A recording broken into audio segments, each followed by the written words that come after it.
반도체 기업들의 이 주가 흐름을 결정짓는 80~90%의 요인은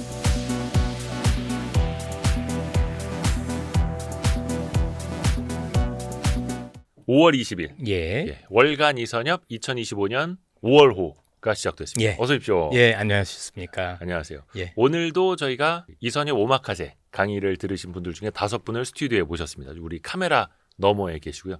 인사 좀 해주세요. 안녕하십니까? 해서 이따가 말미에 또 여러분이 또 예. 궁금해하시는 예. 거 질문도 해드릴 수 있는 기회를 드릴게요. 오신 분들한테 뭐 드릴 거는 없고 와이즈 부스터라도 하나씩.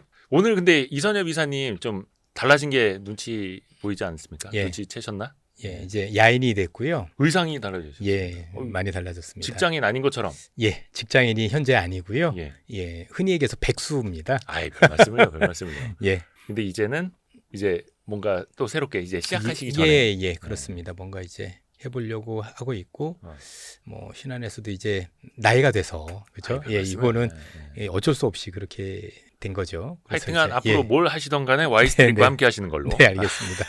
그래서 다음번 네. 이선엽 주도주 오마카세는 6월 28일에 강의가 있습니다. 그거 저희가 고정 댓글 보시면은 또 어떻게 신청하실 수 있는지 들으실 수 있는지 안내 드리실 수 있고요. 일기 또- 때 괜찮았죠. 아, 그럼요. 예, 그리고 예. 또 이선엽 이사님이 이제 그 제도권에서 나오셔가지고 조금 더 자유롭게 말씀을 해주시고 그래도 정도는 지키면서. 정도 지키면서 또 네. 감사합니다. 최근에 좀 시장 흐름 예. 이야기부터 좀 했으면 예. 좋겠는데요. 최근에 그 환율의 움직임이 좀 심상치가 않습니다. 네. 1,420원 갔다가 그 역외 시장에 막 1,370원대까지 갔다가 예. 지금 널뛰기가 좀 심하거든요.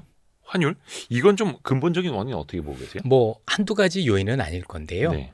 어쨌든 간에 미국에 대한 신뢰가 무너진 것도 있을 거고 또 미국이 각국한테 원하는 정책인 부분들도 있을 거고 어쨌든 간에 제가 보기엔 아직까지는 박스권 흐름이라고 보는 게 맞는 것 같은데 네. 왜냐하면 이제 지금 시장에서 얘기하는 것 중에 하나가 뭐냐면 결국에 최근에 많이 들어보셨는지 모르겠지만 마라라고 합의라는 게 있어요. 이게 스티브 마이런, 뭐 보통 스티브 미란이라고도 하는데 네. 미란 보고서 이후에 결국에 제2의 플라자 합의 얘기들이 많이 나왔죠. 이런 나온 배경은 뭐냐면 결국 이 스티브 마이런이라는 사람이 쓴 보고서하고 마라라고 협정 때문인 건데 이 친구의 생각이 이런 겁니다. 미국이 지금 이렇게 제조업이 어렵게 된 거는 달러가 기축통화이기 때문이다. 달러가 기축통화라는 얘기는 미국 경제가 어려웠을 경우 보통 달러는 약세로 가야 되는 게 맞는데 네. 기축통화다 보니까 사람들이 달러를 살려고 하다 보니까 오히려 경제는 안 좋은데 달러는 강세로 갔고 그 덕에 미국의 제품 가격은 비싸졌겠죠. 그러면 미국의 제품 가격 비싸지니까 제조업이 경쟁력을 잃었고 그래서 미국의 서민들이 일자리를 잃었다라는 게 스티브 마이런 보고서의 핵심인 거거든요. 그래서 어떻게 되돌릴 거냐 결국엔 미국으로 인해서 이득을 본 국가들이 이 책임을 나눠줘야 된다라는 게 기본적인 핵심이고요. 그 안에서 미국을 제외한 다른 국가들하고 결국은 환율과 관련된 협정, 쉽게 얘기하면 달러는 좀 약세로 다른 국가들의 통화는 조금 더 강세로 가는 그런 얘기들이 좀 많이 있었어요. 뭐 대만도 얘기가 네. 나왔었고 우리나라도 뭐 환율 의제가 있었다 이런 얘기가 나와서 나름대로 얘기가 많이 있었었는데 결국에는 그 관련된 협정이라든가 이런 것들이 현실화되지 않는 방향으로 현재는 나가고 있다 이렇게 보시면 될 것 같고요. 그러니까 쉽게 얘기하면 제2의 플라자 합의 가능성은 당분간은 없다.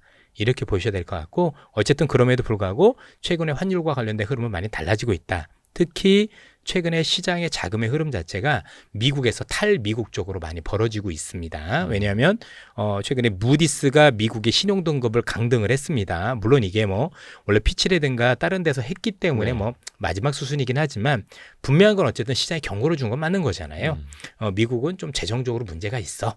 그리고 앞으로 재정에 대한 신뢰를 찾아야 된다라고 얘기를 하는데 실제 미국이 하는 거 보면 그런 쪽의 방향으로 가려고는 하지만 현실적으로는 그게 쉽지 않다라는 생각들이 있다 보니까 일정 부분 미국에 과도하게 쏠렸던 자금들이 탈미국, 그러니까 미국을 떠나자가 아니라 우리가 너무 미국에 집중했던 거 아니야? 조금 더 분산해 볼까라는 과정 속에서 미국에서 자금들이 흘러나오고 있고 그 흘러나온 자금들이 전반적으로 뭐 신흥국이나 다른 쪽으로 오르면서 사실 환율이 좀 움직인 부분도 있었다. 이렇게 보셔야 될 것 같습니다. 그 마라라고 협정이 이게 될지 안 될지는 모르겠습니다만 안 일단은 됩니다. 안 됩니다. 예. 거의 이제 팔목 비틀기는 안 된다. 팔목 비틀기도 안 85년에나 되고 플라자비는 가능했지만 쉽진 않은 게 뭐냐면 왜 안 되냐면 되려면 미국이 제조업이 있어야 가능하죠. 왜냐하면 현 상황에서 이 마라라고 협정과 관련된 이 협정에 대해서 이미 시장에서 심판이 최근에 있었어요. 4월 30날로 기억을 하는데 이 보고서를 쓴 스티브 마이런하고 네. 미국의 15개 채권 대표 사장님들, 예를 들면 시타델이라든가 그루들이 모여서 회담을 했어요. 왜냐하면 최근에 시장 어려움과 관련해서 결국 청문회 비슷하게 비공식 회의를 가진 건데 네. 이게 공개가 됐거든요. 예. 결국에 스티브 마이런 보고서가 앞뒤가 안 맞는다. 그리고 준비도 안 돼 있고 현실 가능성이 없다라는 쪽으로 그쪽에서 결론이 이미 난 상황이고요. 더 웃긴 건 스티브 마이런도 본인 스스로도 대답을 못했고 앞뒤가 안 맞는 얘기를 했고 신뢰가 많이 떨어지면서 이게 쉽지 않은 상황으로 가고 있다고 보시면 될 것 같습니다. 그래서 그 얘기는 여러분들 외신을 찾아봐도 많이 나오는데요. 그게 현실화되기는 쉽지 않을 것 같다. 이렇게 보셔도 되겠습니다. 그 우리 환율도 미국과의 그 협상 테이블에 환율 의제가 올랐다라는 소식이 전해지니까 화들짝 놀라서 강사였다가 그냥 뭐 원달러 환율 한 3, 40원 훅 네, 떨어져 맞습니다. 버렸었는데 일단 그 가능성은 현재로서는 높지 않다. 아마 그래서 다만 된다라면 조금 더 시간이 지난 다음에 해야 될 거예요. 그리고 그 스티브 마이런이 얘기한 방식은 아니고 다른 방식으로 전개될 가능성이 있다고 생각을 합니다. 일단 현재 원화 약세, 원달러 환율의 상승 흐름은 확실히 끊어진 것 같기는 하고요. 네. 원화 강세, 달러 약세 이 기조 그 속에서 있는데 일단 말씀해 주시기로는 박스권 예. 정도로 현재 보신다라고 하는 거고요.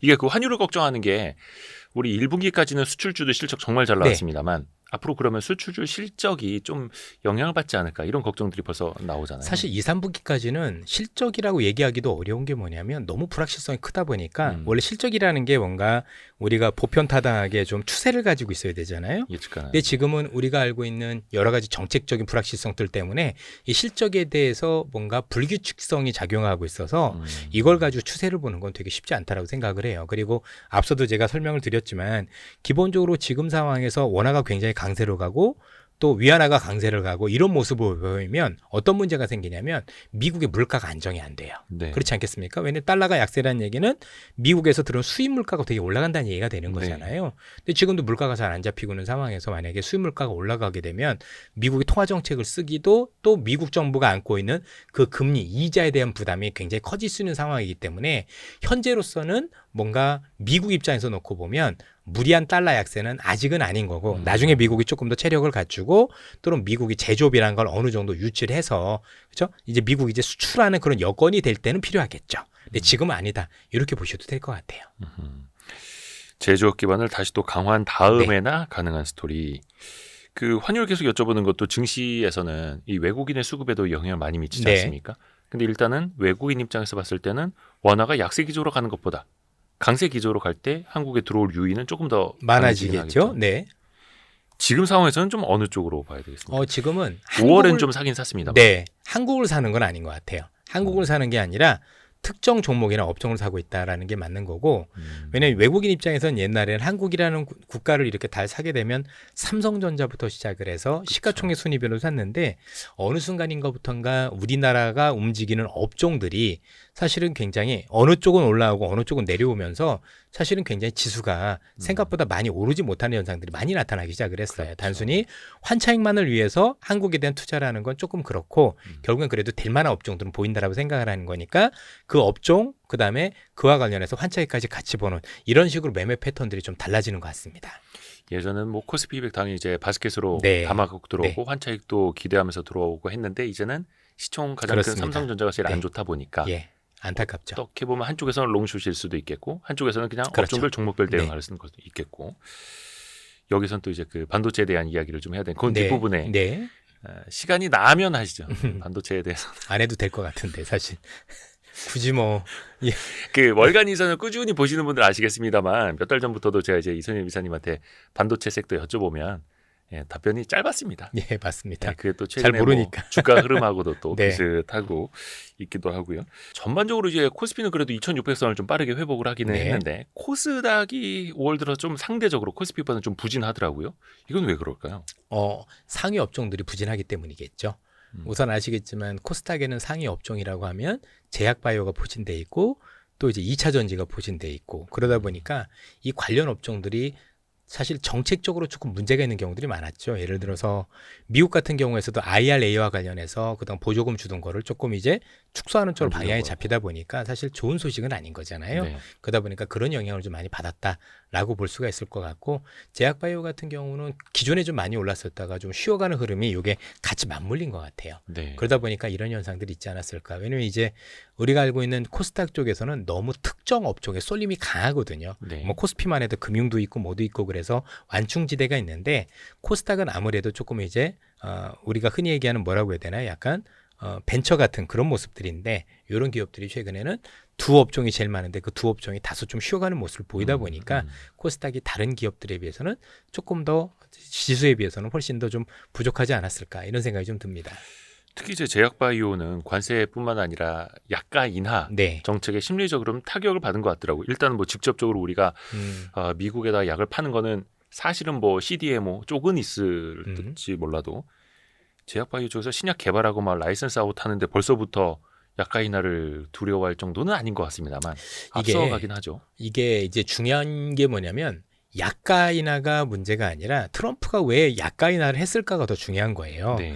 결국은 뭐냐면, 지금 트럼프 행정부뿐만이 아니라 미국 정부가 안고 있는 모든 문제인데, 지금 미국이 안고 있는 게 이제는 트럼프도 얘기할 정도로 미국의 재정 적자, 과도한 부채는 확실히 문제인 거잖아요. 네. 그래서 이걸 해결하려고 우리가 일론 머스크를 통해서 정부 쪽에 구조조정도 했었던 건데, 의외로 제일 많이 쓰는 게 약 쪽에 대한 비용이 은근히 높았던 것 같아요. 그러니까 미국이 지금 고정적으로, 그러니까 미국이란 나라가 가만히 있어도 고정적으로 내야 되는 비용이 전체 예산 중에서 70~80%가 넘는데 그 중에서 이쪽도 만만치 않은 거예요. 그러니까 지금 뭔가 줄이긴 줄여야 될 텐데 지금 그런 것들이 많이 나오는 거고, 그 중에 하나가 약가이나 그다음에 IRA도 그래서 나온 거예요. 이게 보조금 주면 너무나도 많은 돈이 들어가는데 이걸 꼭 줘야 되나, 이런 생각을 가졌던 거고요.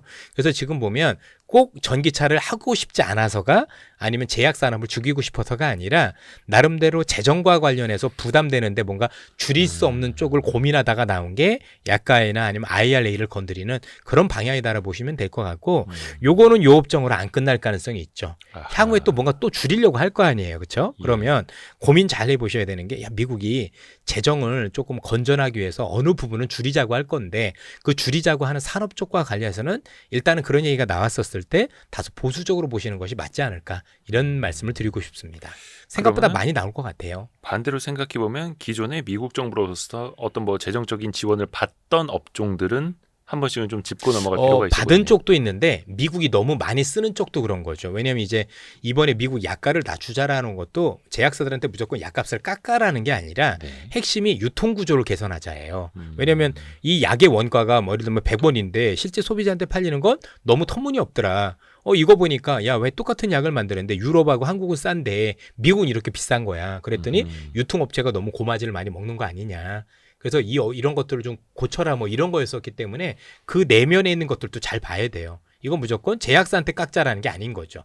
제약사한테 업체라는 게 주기가 아니라 뭔가 유통구조를 개편해보자, 이런 거니까 의도가 일단 줄이자는 건 맞는데 어떤 방식으로 누구 타겟으로 하는지까지 면밀히 살펴봐야 여러분들이 대응이 가능하실 것 같습니다. 그래서 신문 잘 보셔야 돼요. 이게 제약바이오 같은 경우는 최근에 그래서 심리적으로도 많이 좀 눌려 그렇죠. 있는데 네. 다른 업종들 올라갈 때 못 올라가고 있고 오히려 또 하향하는 종목들도 좀 있고, 이게 어떻게 좀 뒤집어서 보면 기회가 될 수도 있을까요? 그럼요. 제약바이오는요. 항상 어려운 업종이었고 항상 주도주였었어요. 왜냐면 우리가 죽고 사는 문제거든요.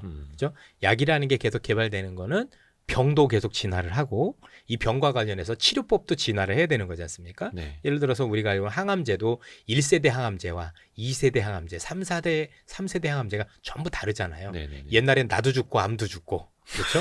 이제 화학약. 그래서 막 머리 빠지고 난리였었던 거고, 네. 두 번째는 그래서 그렇지 않은 방법을 했었던 게 표적 항암제 같은 게 나왔던 예. 거고, 이런 식으로 계속 진화를 하는데, 이제는 질병과 관련해서 단순히 뭔가 이제는 병을 고치는 쪽으로만 가는 게 아니라 환자들의 인권을 존중을 하면서, 그러니까 내가 치료를 받는데 좀 더 우아하게 받을 수 있는 거잖아요. 머리 다 빠지고 토하고 이런 것들이 아니고 내가 일상생활을 하면서도 병을 고칠 수 있는 방법적으로도 많이 개발이 되고 있는 거고, 뭐 그래서 우리나라 관련 기업들도 좋았던 거고, 그러기 때문에 이 발전 방향만 보시면 항상 제약바이오는 어느 시대건 항상 주도주 역할을 했었던 것 같다. 다만 그 발전 방향을 보자. 그러니까 단순히 약이 병을 고친다 안 고친다가 아니라 이제는 이제는 조금 더 사람들이 고생을 덜 하면서 병을 고치는 방법으로도 많이 진화가 되고 있다. 이렇게 보셔도 되겠죠. 뭐 제가 적절한 비유는 아니겠지만 여러분들 대장 내시경 하다 보시면 네. 그 과정이 너무 힘들잖아요. 약 그죠? 먹는 게 힘들죠. 약 그 먹는 물 게 마시는 거. 네, 물 마시는 거. 그런 것들도 개선된다라면 또 다른 이슈가 될 수 있는 거죠. 네. 요즘도 여러분들 보시면 우리가 알고 있는 그 비만 치료제 이런 것도 결국 이제 먹는 쪽으로 나온다라는 게 결국은 좀 더 편한 쪽으로 가는 거잖아요. 그렇죠. 그런 식으로 뭔가 기존에 있었던 방식을 바꿔서 내가 조금 더 편하게 병을 고치거나 아니면 증상을 개선시키는 역할들 이런 것들도 잘 보시면서 제약 바이오는 안 돼. 이게 아니라 어느 방향으로 가고 있지? 거기에 최적화된 글로벌 기업은 뭐고 우리나라 기업은 어떤 게 있을까? 이런 고민하실 필요가 있다고 생각을 합니다.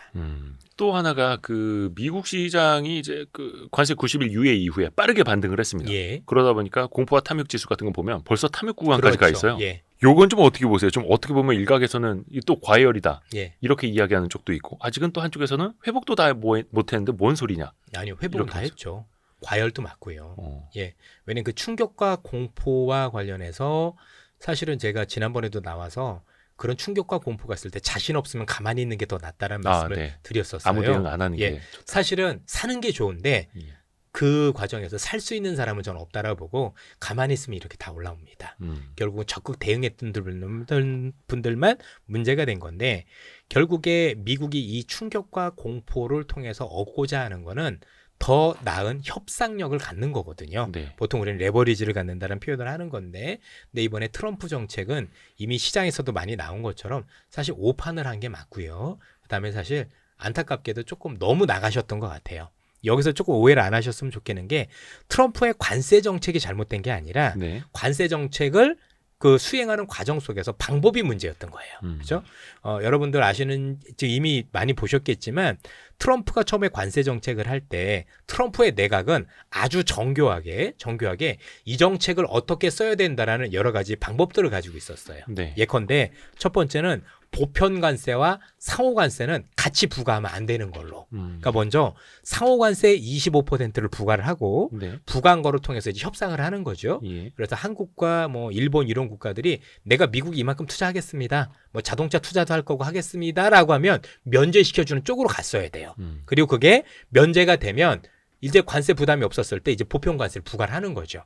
그럼 동시에 부과가 안 되니까 거기에 따른 부작용이 최소화되겠죠. 그리고 이 보편 관세도 2.5%부터 점진적으로 아주 천천히 하는 거고 더 놀라운 건 대놓고 거기에 어떤 문구가 있었냐면 품목별로 보편 관세도 네. 품목별로 국가별로 달리해야 된다라고 나와요. 그건 왜 그러냐면 미국이 생필품은 안 만들어요. 만들 수 있는 시설이 다 중국이나 해외에 있단 말이에요. 그러면 모든 품목이나 모든 국가에 부과를 하고 나면 그 피해는 미국 국민이 보는 거예요. 네. 그러니까 미국 국민이 폼을 보시고 왜 화장지 같은 거 어차피 미국이 못 하거든요. 네. 그죠? 아니면 정말 이쑤시개 이런 거 할 수가 없는 거잖아요. 그런 것까지 굳이 할 필요 없었고 그래서 이런 것들은 제외. 네. 생필품이나 이런 것들은 어차피 관세 부과가 의미가 없으니까 이런 건 제외하고 나머지 건거만 하고 국가도 왜냐면 중국을 예를 들면 옥죄할 거면 중국 옥죄할 거면 베트남이나 인도는 나중에 뭐 이런 식으로 하자라고 본인들이 얘기를 했었어요. 그런데 그걸 무시하고 발표 3시간 전에 트럼프가 그죠? 모든 품목, 모든 국가, 그다음에 보편하고 상호관세까지 다 멍뚱을 한 번에 때려버린 거죠. 다 때려버리고. 예, 이거는 100% 오판이고요. 그래서 오판이란 걸 본인들도 알아요. 그래서 지금까지 관세를 계속 부과하는 거에 대해서 유예를 한 거고 유예하고. 호텔을 했다 이렇게 보시면 될 것 같고 그걸 오판이라는 걸 알았던 분들은 샀겠죠. 그러나 이미 많은 분들은요 트럼프에 대해서 어떤 생각을 가지고 있냐면 트럼프를 너무 전지전능하다고 생각하고 계세요. 그러니까 예를 들면 트럼프가 한 건 다 오라. 두 번째는 트럼프가 하면 전 세계 모든 국가가 다 고개를 숙일 거야라는 생각을 가지고 시장을 바라보고 계세요. 그러니 제가 오판이라고 얘기를 하면 댓글들 보면 안 좋으세요. 그렇죠? 뭐 나와서 얘기하는 사람들이 뭐 일개 유튜버를 하는 사람이 뭘 알겠어라고 하는데 전 이렇게 말씀드려요. 저도 알 정도면 얼마나 오판이겠냐는 얘기죠. 시간이 지나서도 나오고는 있지만 이런 것들이 전 중요하다고 생각을 하고 트럼프가 오판이 아니었다라면 지금 물러날 이유가 없죠. 왜? 한 국가한테도 얻어낸 게 없어요. 영국은 아니에요. 영국은 원래 미국이 무역 흑자를 내고 있던 국가이기 때문에 기준이 될 수 없고요. 네. 그렇죠? 원래는 뭐 여러 가지를 봤는데 조금 아쉬웠고 결국 일본이나 한국 이런 정도가 돼야 되는 건데 결국 중국한테도 얻어내는 거 없이 전부 다 후퇴했다는 얘기는 본인 스스로 그게 잘못됐다는 걸 인정했다라는 얘기인 거고 그게 공식적으로 5월 13일부터 월스트리트 저널 그다음에 뉴욕타임즈부터 그 기사가 그날 한 2, 3일 동안 엄청 쏟아졌어요. 트럼프의 오판 기사 해가지고 엄청 나왔고요. 트럼프 행정부도 이걸 인정을 하고 있습니다. 그래서 계속해서 후퇴했었고, 그래서 저는 일단은 이번에 어떤 그 계기가 이게 트럼프의 오판이라는 걸 또는 안다라고 하는 거는 결국 트럼프에 대해서 좀 냉정하게 바라본 분들이 인지하셨을 텐데, 앞서 말씀드린 것처럼 트럼프는 다 전지전능하고 다 옳고 이렇게 생각을 해보면 생각이 좀 막히는 일들이 벌어질 거다. 근데 여러분들의 잘못이 아니라 트럼프가 원하는 게 그거였던 거예요. 그렇죠? 충격과 공포를 통해서 막 나는 이제 프리징이 된 거죠. 그죠? 뭐 꼼짝 얼어 있으니까 그렇게 된 건데 이제는 그렇지 않다는 걸 아셨으면 좋겠습니다. 그렇게 해서 얼려놓은 다음에 미국이 원하는 걸 가져가려고 했는데 그게 생각만큼 되지도 않았고 안 된 거고, 이제 시장에서 뭘 본 거냐면 의외로 미국의 한계를 본 거죠. 자, 우리 트럼프 대통령은 분명히 우리한테 금융시장은 신경 안 써라고 했는데 금융시장 신경 써서 정책을 바꾼 거예요. 그건 이미 본인도 인정을 했고요. 그래서 이게 트럼프라는 사람이 이번에 조금 좀 오바를 했구나. 앞서도 말씀드렸지만 관세라는 자체가 문제가 아니라 부과하는 방법에 대해서 원래 본인들이 생각했던 대로 안 하면서 생긴 사실 안타까움이다라고 보시면 됩니다. 다만요, 제가 왜 가만히 있으라고 말씀드렸냐면 투자자들에게 투자자들에게 트럼프라는 분의 특성이 또 하나가 있어요. 네. 자, 이분이 대단하신 건 저도 인정을 하거든요. 네. 근데 다른 정치인하고 다른 게 있어요. 이분은 사업하셨던 분이죠. 사업을 엄청 하셨어요. 그러니까 사업을 한다는 얘기는 손해보는 걸 싫어한다는 얘기죠. 네. 그런데 손해를 보면 생각을 바꾸실 줄 알아요. 아하. 그래서 이번에도 보시면 트럼프가 정책을 발표했는데 그게 잘못됐잖아요. 잘못돼서 본인이 손해를 본 거잖아요. 그죠? 네. 그러니까 생각을 싹 바꾼 거예요. 그 어느 분보다도 유연하세요. 그래서 사람 말도 들어요. 보통은 트럼프가 정책을 발표할 때는 잘 안 듣는데 잘못되면 옆에 참모들이 얘기해주면 잘 듣는 특성이 있어요. 이건 저는 굉장히 큰 장점이라고 생각을 하고, 그래서 관세 유예도 빠르게 됐던 거고요. 이미 보신 분이 있겠지만 며칠 전에 어떤 일이 있었냐면 헐리우드에다가 영화에다 관세 때린 거 기억나시죠? 네네네네. 그날 철회했어요.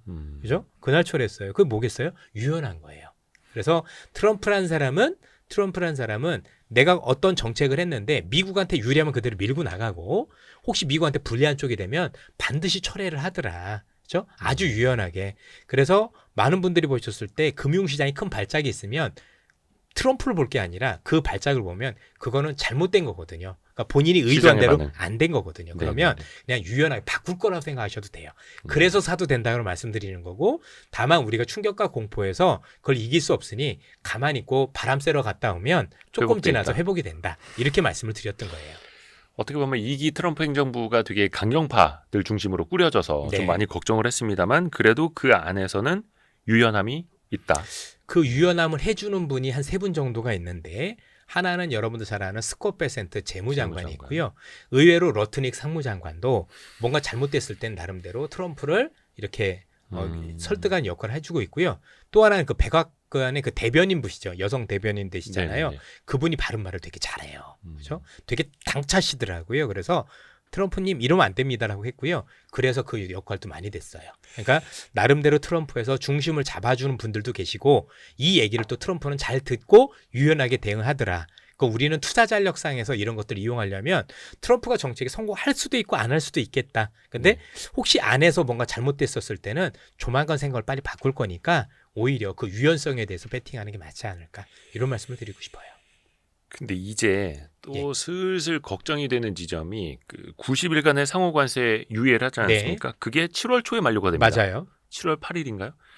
그러면 또 이제 6월 중순 하순 가면 또 시장이 또 불안해하지 않을까? 네. 상호 관세 다시 또 발동되면 어떡하지? 그 시간이 다가올수록 이거는 시장이 또 흔들릴 수밖에 없지 않을까요? 왜냐하면 일단은 많이 올랐잖아요. 그죠? 회복을 했잖아요. 그럼 추가적인 모멘텀은 약한 거지 않습니까? 네. 그럼 이제 그때 정도 되면 한번 요것 때문에 빌미가 될 수도 있다라고 생각을 합니다. 시장이 회복 네. 다 한 상태에서 오른 상태에서. 그렇죠. 근데 이제 그때 흔들림도 저는 역시 대응은 파는 쪽이 아니다라고 생각을 하는 게, 저는 또 트럼프를 이렇게 읽어봤어요.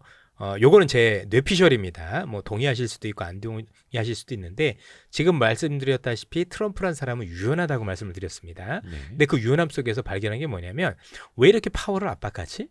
지금 트럼프라는 사람은 제롬 파월 의장에 대해서 계속 금리를 내려라, 너 때문에 정말 경제 죽을 거야 라고 계속해서 압박을 하고 있단 말이에요. 그러면 그게 처음엔 그럴 수 있는데 지금 상황에서 하고 있다라는 게 저는 다르게 읽혔어요. 어떻게 읽혔냐면 이제 트럼프라는 사람도 내각들한테 이제 여러 가지 조언을 받았을 거란 얘기죠. 네. 그 얘기 안에 어떤 게 있냐면 트럼프가 지금 부과한 이 관세가 현실화되면 파월 얘기가 맞는 거예요.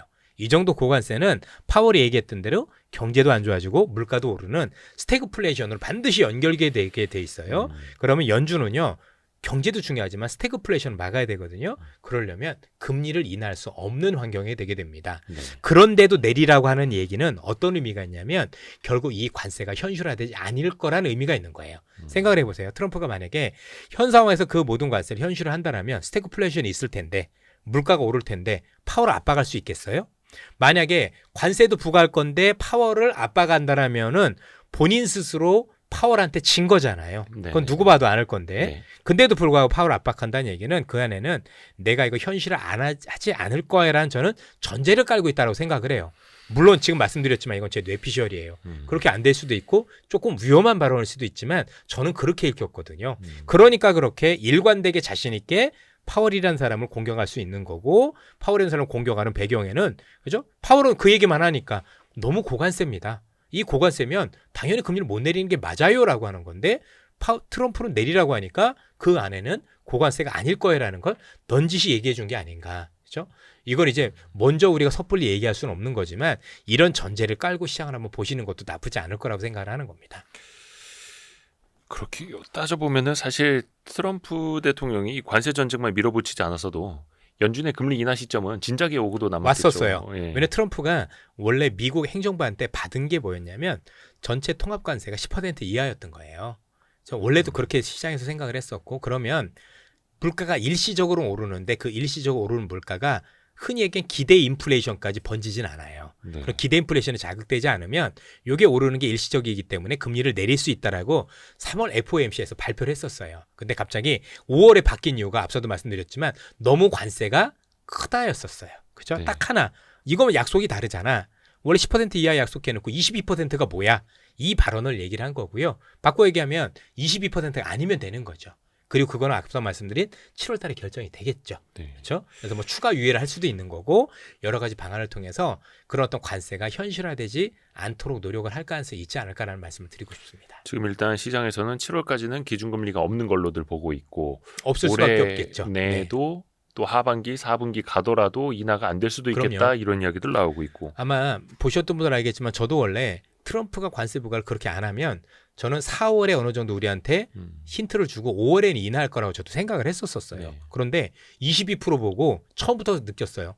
이거 오판인데 왜 그렇게 하면 뻔히 안 되는 거 아는데. 그렇죠. 근데 이제 어디 가서 그런 얘기를 하면 아무도 안 믿잖아요. 그렇죠? 트럼프가 오판을 했다고? 뭐 이런 식으로 그죠? 그러니까 다른 사람들 생각했겠죠. 또 다른 뭐가 있을 거야. 사실 저도 그렇게 말씀드리면서 저도 그 생각도 했어요. 혹시 내가 모르는 게 있나? 근데 3일 지나니까 아닌 거예요. 와, 이렇게 금융시장 흔들린데도 가만히 있는다고? 아니었던 거죠. 결국은 며칠 버티지 못하고 항복했던 게 보였지 않습니까? 그리고 이게 요거 잘못된 걸지 패턴을 잘 짜가는 중이다. 그래서 관세가 없어지는 건 아니고요. 이제는 현실에 맞게끔 처음에 계획했던 대로 차분차분 나가는 역할을 스코프 센터가 해주는 것 같아요. 근데 이제 어떻게 보면 앞에서도 말씀하신 게 이제 트럼프는 그래서 전지전능한 게 아니다. 유연함도 보여줄 거다. 그럼요. 인간적이죠, 되게. 짠해요, 보면은. 우리 뭐 어르신, 그죠? 트럼프 어르신 참 짠합니다. 아니 근데 그래서 이 시장은 또 어떤 학습 효과를 갖게 될까 되게 궁금해지는 네. 거예요. 막 관세를 막 올린다 으르렁거리더라도 시장이 빠지더라도 또 한 번 이게 기회가 될 수 있겠네 이렇게 학습 효과가 생길 수도 있는 거고 또 한편에서 보면은 아 트럼프가 주식 사라고 할 때 사면 되는구나. 확실히. 예. 글로벌 일탈이든 네, 막. 맞아요. 예. 사실 우리 와이스트릿이 이제 예. 위협을 받는 게 이제 트럼프라고 보셔야 돼요. 트럼프를 섭외해야 우리는 이길 되는데. 수 없다. 월간 트럼프. 그렇죠. 월간 트럼프. 예. 예. 주식 사라 그러면. 하여튼 그만큼 유연성이 있다라는 예. 걸 우리도 좀 깔고 그리고 가야 된다. 예. 당연히 뭐 저야 일개 범부겠지만 각국에 있는 내각들은 되게 훌륭하신 분들일 거잖아요. 이분들이 트럼프를 이제 본격적으로 해볼 많이 해본 것 같아요. 그래서 의외로 대응 방법. 트럼프가 대응 방법에 대해서 많이 숙지가 됐어요. 그렇죠? 그래서 일본도 숙지가 됐고, 그렇죠? 일본이 요즘 우리 편으로 개기잖아요, 그렇죠? 일본이 원래 제일 먼저 가서 이제 엉기는 편인데 우리 요즘은 천천히 하겠다고. 제일 먼저 개겨요, 그죠? 네, 뭐 천천히 버티면서 하겠다고. 그죠? 예, 뭐 그러고 있는 거 보니까 확실히 트럼프의 어떤 그 여러 가지 행동들을 나름대로는 조금 이제 약간은 좀 적응이 된 것 같아요. 그래서 거기에 대해서 물론 트럼프가 더 강하고 트럼프한테 우린 내줄 수밖에 없지만 트럼프가 원하는 만큼 다 얻지는 못할 수도 있을 것 같습니다. 그러네요. 네. 그래서 지금 일본도 관세 협상 천천히 하겠다라고 하고 그러니까요. 우리나라 이제 대선도 얼마 안 남았습니다만 대선 주자 유력 후보도 우리도 천천히 하면 된다. 우리 딴데 일본 하는 거 보고 하면 해도 될 것 된다. 같아요. 이렇게 네. 또 보고 있고 그거는 또 트럼프 입장에서는 본인의 카드가 너무 많이 보여졌다. 일 수도 있겠고. 카드가 없을 수도 있어요. 다 보여줬나요? 네. 또 왜냐면 이러다 미국의 또, 한계가 너무 커요. 이러다 또 트럼프가 또 어떻게 나올지 몰라가지고. 나와도 한계를 그게 어떻게 나올지는 확실히 영향이 있는데 그 어떻게 나올지 한계가 보인다라는 게 핵심이에요. 아무리 트럼프 하더라도 이제는 이 선을 넘지 않는 선에서 해야 된다라는 건 시장에서 이미 확실히 알았어요. 그래서 중국이 버틴 거예요. 그러게요. 그걸 아셔야 돼요. 그러지 않고 지난번처럼 하면은요 거덜나요. 중국도 초반부터 되게 세게 나왔고 알고 어찌됐든 있었을 간에 거니까. 중국과의 90일 그 관세 전쟁 휴전 네. 생각보다 되게 빨리 나왔죠. 그만큼 둘이 살떨렸더라는 거죠. 이게 미국도 중국도 같은 문제였었어요. 왜냐면 중국도 버티는 척은 했지만 사실 내부적으로 힘들었어요, 되게. 왜냐면 만약에 여기서 수출이 안 되기 시작하면 제일 문제되는 게 청년계층이에요. 지금 공식 통계로는 청년계층의 그 실업률이 16.8% 나오는데 실제는 더 높겠죠. 예. 그러면 이 친구들 만약에 직장에 이르면 가만히 있을까요? 요거는 사회 문제가 될 수도 있는 거고, 그러니까 그것도 이제 임계치에 왔었던 거고, 미국은 말할 필요도 없죠. 얼마나 급하면. 그러니까 사람들은 다 그렇게 생각을 했었을 거예요. 야, 미중 간의 갈등이 굉장히 오래 갈 거다 했는데 오래 간 건커녕 바로 됐잖아요. 그것도 파격적으로. 그건 둘 다 굉장히 제가 보기에는 거의 일보 직전이었다. 우리가 보기엔 일보 직전이었다. 저는 느끼고 있었어요. 그래서 아마 제가 모 방송에서도 그렇게 얘기를 했는데 그날 댓글들은 되게 험악했어요. 그죠? 뭐라라 했는데 빨리 정리될 수 있다고. 그리고 예상대로 딱 됐거든요. 그때부터 네 얘기가 맞았는데 지금 보시면 그렇게 나와요. 실제로서 그날과 아닌 날의 차이가 드신 날에 안 드신 차이 하나 먹고 시작하죠. 아유 예. 아, 예. 아유, 예. 그죠? 와이즈 부스터. 네, 하나 와이즈 드려야 부스터를 됩니다. 드신 여기에 날과 안 드신 날의 정제부터. 차이를 되게 급하다라는 게 보였어요. 저는 이게 둘 다 거의 죽길 보 직전이구나. 왜냐면 단순히 이 사람들이 무역 대표만 만난 게 아니라 일단 스코페센트가 간 게 중요하고요. 중국에서는 여러분 알고 계신 공안부장도 갔어요. 공안부장 아시죠? 그러더라고요. 그죠? 예, 펜타닐 때문에 그거는 의도가 확실한 거예요. 그러니까 우리 중국에서도 확실히 신호를 준 거죠. 예, 같이. 우리도 열심히 단속해 볼게. 예, 너희들도 한번 해가지고 하자. 네. 이렇게 된 거죠. 갑자기 힘이 납니다. 예. 우리는 야인이니까 지금 가능하죠. 와이즈 부스터도 많이 사랑해 주시고요. 이업. 또 이런 이야기는 죄송합니다. 이선엽 주도주 오마카세 네. 시간에 또 들으실 수 있습니다. 그래서 6월 강의는 6월 28일에 네. 열리게 되고 또 이제 9월 12월도 네. 남아 있습니다. 저희가 이제 분기별로 특강을 또 하고 있고요. 고정 댓글 참고해 주세요. 근데 이게 중국과의 그 관세 전쟁 휴전도 90일짜리고 예. 또 앞서서 다른 나라 상호 관세 90일 유예한 것도 7월 초에 만료가 음. 되고 시계는 이제 째깍째깍 가는데 이 사이에서 앞에서도 말씀해 주신 것처럼 크게 대응할 방법이 없으면 그냥 가만히 있는 것도 방법. 하지만 최악으로 가지는 않을 것이다라는 예. 전제는 이미 보여준 깔려 거죠. 있는 거고요. 그러니까 지난번 바닥이 진바닥이었던 거죠. 그 트럼프가 얼마 전에 중동 순방 예. 다녀왔지 않습니까? 요걸 이제 경제적으로 어떻게 해석을 해야 될까? 이것도 좀 궁금한데요. 사우디아라비아 비롯해서 카타르도 그렇고 굉장히 큰 투자 약속을 받아냈잖아요. 예. 외교적으로 어떻게 뭐 실리를 많이 챙겼다 이렇게 홍보를 하더라고요. 실리는 찾았는데 되게 정치적으로는 되게 논란이 많은 게 AI와 관련해서 이렇게 좀 혹시 중국으로 유출될까 봐에 대한 고민도 있어서 안 해줬던 거거든요. 그러니까 네. 옛날에 이제 바이든 정권 때 뭐가 있었냐면 이미 아시는 것처럼 이 반도체 칩을 수출하는 국가들을 뭐 A, B, C, D 이런 식으로 분류를 해놨었어요. 그래서 이 국가들은 수출해도 돼. 얘들은 안 돼. 얘들은 아주 안 돼. 이런 거였는데 그 안 되는 국가들한테 지금 풀어준 거거든요. 그렇죠? 어떻게 보면. 그러니까 트럼프라는 분은 정치적인 그런 것보다는 조금 더 실리 쪽에서 뭔가 이렇게 했었지 않았을까라고 하는 거고 또 하나는 뭔가 시장에서 약간 그 성과에 대한 어떤 목마름이 있었다. 왜냐면 지금 보니까 일본도 그렇고 좀 많이 그 굉장히 그 시간이 걸릴 것 같으니까 그 시간과 관련해서 나름대로 좀 고민이 있었지 않았을까. 그래서 뭔가 성과를 보여주기 위해서 그런 부분도 있었지 않았을까라는 생각이 들어요. 어쨌든 뭐 저희들 입장에서는 이게 정치적으로 잘했다 못했다 제가 그걸 평가할 정도의 능력은 안 되는 것 같지만 경제적인 실리는 많이 찾은 건 사실인 거죠. 나름대로 그죠. 투자도 많이 얻어내고. 물론 이제 좀 과장됐다 이런 비판들도 있긴 하더라고요. 네. 사우디가 뭐 전투기 비롯해서 뭐 여러 가지 무기 산다고는 했는데 사우디 국방 예산보다 더 많은 돈을 산다고 해서 그러니까요. 실현 네. 가능성이 있겠느냐 이런 지적도 왜냐면 나옵니다만 옛날에 네옴시티도 결국은 못했던 것처럼. 그러니까 좀 뻥이 네. 좀 네. 그래도 어쨌든 간에 성과는 있었던 거에 대해서는 우리가 고민을 많이 해줘야 될 것 같고 트럼프는 성과를 위해서는 물불을 가리지는 않는 것 같다라는 데에 대해서는 이견이 없는 거죠. 그러니까 뭔가 우리가 기존에 봤던 전통 우방 국가에 대한 개념이 많이 희박해요. 그리고 당연히 이제 사우디하고의 여러 가지 이제 협정 안에서 미국이 받은 가장 큰 거는 제가 볼 때 투자도 있지만 유가를 낮춰준 거. 어쨌든 간에 증산을 했고 그로 인해서 트럼프가 원하는 에너지 가격을 조금 제어해줬다라는 거는 서로 간의 어떤 뭐 실리가 아니었겠느냐 뭐 이런 생각도 좀 듭니다. 예. 근데 이게 또 재미난 게 트럼프의 이번 중동 순방으로 인해서 가장 큰 실리를 챙기신 분들은 엔비디아랑 테슬라 투자자들 아닙니까? 네, 맞습니다. 주가가 많이 올라서 이번에 보시면 데리고 간 사람이 엔비디아하고 젠슨하고 일론 머스크고 그다음에 굉장히 거기서 데리고 불편해 갔다라기보다는 데리고 갔다. 아니, 죄송합니다. 데리고 갔다라기보다는 그분들도 뭐 같이 간 거겠죠. 같이 간 뭐 거죠. 하여튼, 예. 근데 거기서 약간 우리 편에 디스당한 분이 애플. 그죠? 애플은 여기 없네 뭐 이런 얘기를 하면서 그 얘기 때문에 그날 빠지기도 했어요. 실제로. 그리고 애플을 대놓고 공격을 하죠. 너 미국에 공장 지으랬더니 또 인도 갔어? 뭐 이렇게 하면서 이러면 안 돼라고 얘기를 하는 건데 이제 애플 입장에서 고민하죠. 이게 사람이 조립해야 되는 게 되게 많거든요. 이게 미국에서 안 돼요. 인건비가 안 맞아. 그죠? 그래서 그런 건데 이제 자꾸 오라고 하니까 이제 애플도 되게 이제 힘든 부분이 없잖아 있겠죠. 왜냐면 이제 밸류체인들도 와야 되는데 그런 고민이 있을 거다 정도로 보시면 될 것 같고요. 어쨌든 간에 저 나름대로는 뭐 성과가 없진 않았다. 그리고 나름대로 지금 자기 편을 들었던 애들에 대해서는 좀 성과를 해주려는 노력들도 많이 보이더라. 뭐 그런 측면에서 일단 트럼프가 어떤 기업들이 밀고 있는지를 확실히 봤다. 저는 그것도 수학이라고 생각을 합니다. 이런 기업들한테. 왜냐면 이제 일론 머스크가 조만간 도저로 그만두잖아요. 그죠? 네. 그 정보 활동을 그만두지만 어쨌든 그럼에도 불구하고 의리는 지킨다라는 거. 이제 팽당했다라기보다는 그래도 어쨌든 사업적인 부분과 관련해서는 뭐 베니핏을 줄 수 있다라는 거. 우리가 얻은 게 아닐까라는 생각이 듭니다. 뭐 자율주행이든 스타링크든 얻어낼 네. 거 많이 얻어냈고 네.